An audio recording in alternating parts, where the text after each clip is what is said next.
समुद्रगुप्त की बात कर लें। चंद्रगुप्त प्रथम के बाद उसका पुत्र समुद्रगुप्त गद्दी पर बैठा। कहते हैं कि चंद्रगुप्त प्रथम ने समुद्रगुप्त को अपने जीवन काल में ही गद्दी पर बिठा दिया था। समुद्रगुप्त एक महान विजेता था। उसने कभी भी किसी भी युद्ध में पराजय का सामना नहीं किया था।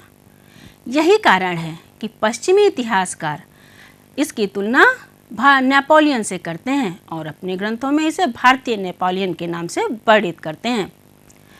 यह एक उदार शासक था और वीर योद्धा था तथा कला का संरक्षक था और कुशाग्र गुरुबुद्धि का स्वामी था। इसके ने अपने शासनकाल को बहुत ही मजबूत और एक सुदृढ़ स्थिति में पहुंचा दिया था।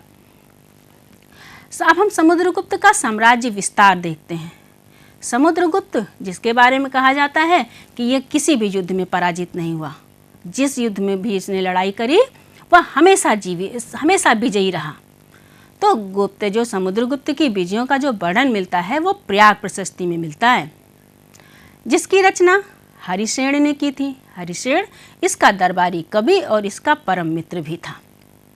यह प्रयाग प्रशस्ति इलाहाबाद में मिलती है। इलाहाबाद, जिसे आज हम लोग प्रयागराज कहते हैं।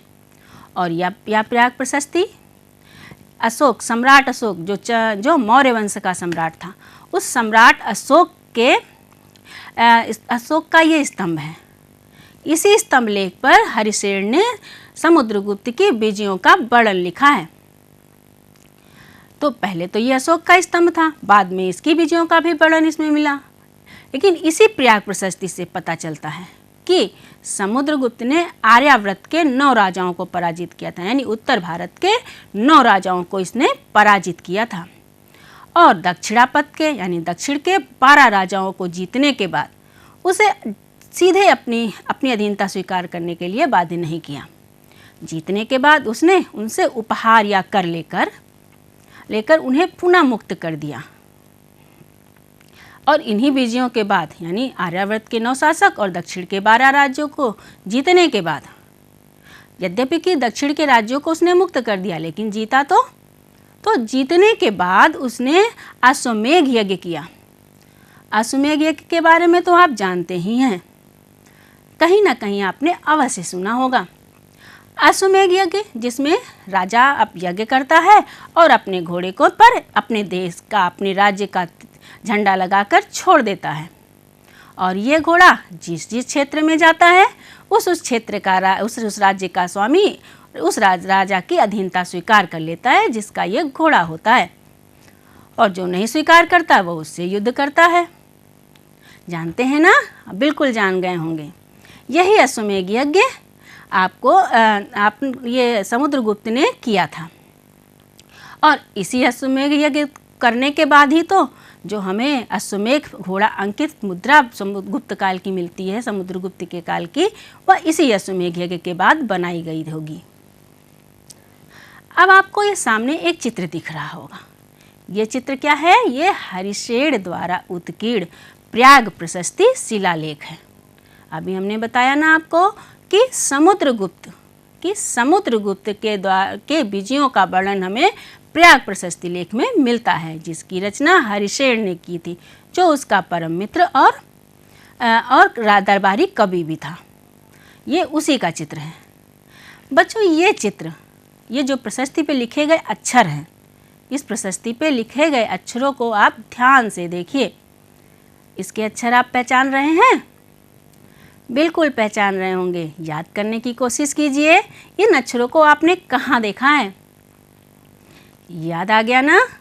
इन अक्षरों को आपने अपनी ही पाठ्य पुस्तक में, अपनी जो ये आपकी पाठ्य पुस्तक है, इसी पाठ्य पुस्तक के प्रथम पाठ पे आपने इसके पहले भाग पे देखिए, पहले ही पाठ में जो आपको अशोक का रूमनदेही अभिलेख का चित्र दिखा है, वही चित्र आपकी जो लिपि है, जो अक्षर है, वो बिल्कुल मिलते जुलते अक्षर हैं, जिसमें ये लिखा गया है कि ये ब्राह्मी लिपि है। तो ये भी ब्राह्मी लिपि ही रही होगी, ये ही है ब्राह्मी लिपि। तो आज आपको हम एक काम बताते हैं, एक गतिविधि के रूप में आप कक्षा खत्म होने के बाद ज़रूर करिएगा। इन लिपियों का जो चित्र जैसा आकृति बनी हुई है, आकृतियाँ आप बना लीजिएगा और रुमनदेही अभिलेख की आकृतियाँ भी उसी से मिला के बनाइएगा। फिर देखिएगा उत्तर पुस्तिका में गोला लगाइएगा, गोला लगा के आप देखिएगा कि कौन सी आकृति या अक्षर रुमनदेही अभिलेख के अक्षरों से मिल रहा है। पहले पाठ में तो नीचे लिखा भी है कि ये ब्राह्मी लिपि के अक्षर हैं और नीचे देवनागरी लिपि के अक्षर भी, यानी आपकी हिंदी वाली लिपि के अक्षर भी लिखे गए हैं। फिर उन अक्षरों से मिलाकर देखिएगा कि क्या आप इसको पढ़ पाते हैं। कोशिश जरूर करिएगा, पढ़ पाइए या ना पढ़ पाइए, कोशिश करिएगा। कोशिश करते करते कुछ अक्षरों को तो आप जान ही जाएंगे। उम्मीद करते हैं ये आप जरूर करेंगे। अब हम लोग चंद्रगुप्त द्वितीय का साम्राज्य जान लेते हैं। समुद्रगुप्त के बाद उसका पुत्र चंद्रगुप्त द्वितीय गद्दी पर बैठा, जिसे चंद्रगुप्त विक्रमादित्य के नाम से भी जानते हैं। यह भारत के महानतम और सर्वाधिक शक्तिशाली सम्राटों में से एक था। जो चंद्रगुप्त द्वितीय ने था, उसने भी वैवाहिक संबंध स्थापित करके राज्य में स्थिरता प्राप्त करने का प्रयास किया था और साथ ही साथ अपने राज्य को सुदृढ़ बनाने के लिए युद्ध भी उसे करना पड़ा था। चंद्रगुप्त द्वितीय ने जो 400 वर्षों से मालवा और गुजरात पर शासन कर रहे शकों को भी हराया था। शक शासक 400 वर्षों से मालवा और गुजरात पर शासन कर रहे थे, उसको चंद्रगुप्त द्वितीय ने पराजित करके अपने राज्य में मिला लिया था। इसी विजय के उपलक्ष्य में, जो ये विजय का उपलब्ध में, यानी इसी विजय के पश्चात, इसी विजय की खुशी में इसने चांदी के सिक्के चलवाए और विक्रमादित्य की उपाधि धारण की। महरौली का जो लौह स्तंभ है वो इसी की विजयों का तो वर्णन करता है। तो इस तरह ये एक महान शक्तिशाली सम्राट था। अब हम कुमारगुप्त की बात कर लें। चंद्रगुप्त विक्रमादित्य और पट्ट महादेवी ध्रुव देवी का पुत्र कुमारगुप्त था। कुमारगुप्त ने एक लंबे समय तक शासन किया, लेकिन इसके का शासनकाल में ये बहुत अधिक युद्धों का वर्णन नहीं मिलता है। इसके शासनकाल के अंतिम समयों में भी जो पुष्यमित्रों का आक्रमण हुआ था, वही एक आक्रमण जिसमें इसके शासनकाल में उल्लिखित मिलता है। इसने इस युद्ध में बड़े ही बहादुरी से पुष्यमित्रों को पराजित किया था और युद्ध के क्षेत्र में यही इसकी महान उपलब्धि थी। परंतु जो इसको अपने पूर्वजों से, अपने पिता से, अपने दादा से जो राज्य मिला था, विशाल साम्राज्य मिला था, उसको स्थायी करने का इसने खूब प्रयास किया और अपने का शासनकाल में इसने शांति व्यवस्था बनाई रखी और उसको सुदृढ़ता मजबूत की।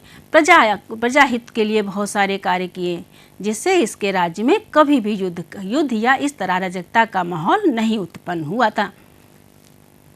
अब हम स्कंदगुप्त की बात कर लें। पिता की मृत्यु के बाद स्कंदगुप्त गद्दी पर बैठा। स्कंदगुप्त के शासनकाल में गुप्त सम्राट में जो हूण थे, उनका आक्रमण हुआ था। मध्य एशिया से आए हूणों का गुप्त साम्राज्य पर आक्रमण हुआ, लेकिन स्कंदगुप्त ने भी बड़ी बहादुरी से इसका सामना किया और हूणों को पराजित कर दिया। इसके बाद स्कंदगुप्त के और युद्धों का वर्णन तो नहीं मिलता है, लेकिन प्रजाहितार्थ कार्यों में ये निरंतर लगा रहा। अपने पिता की तरह ही अपनी प्रजा को सुखी और समृद्ध बनाने का प्रयास ये करता रहा। इसी के काल में जो सुदर्शन झील थी, उसका जीर्णोद्धार कराया गया। जीर्णोद्धार का मतलब होता है कि पुनः उसको अच्छे से बनवा के, उसका रूप बदल के, उसका सुंदरीकरण करा के उपयोग में लाया जाए।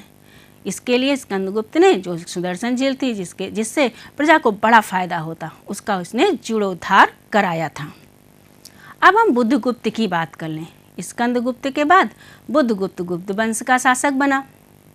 स्कंदगुप्त के बाद गुप्त काल में कोई भी ऐसा उत्तराधिकारी नहीं हुआ, चाहे वो बुद्धगुप्त हो या कोई और भी हुआ, जो मध्य एशिया से आए हूणों के आक्रमण को रोक सके। यही कारण है कि बुद्धगुप्त के समय से ही गुप्त साम्राज्य, जो इतना मजबूत और शक्तिशाली साम्राज्य था, धीरे धीरे विघटित होता चला गया और 6ठी शताब्दी के प्रारंभ में गुप्त वंश का अंत हो गया। बुद्धगुप्त गुप्त वंश का अंतिम प्रतापी शासक माना जाता है।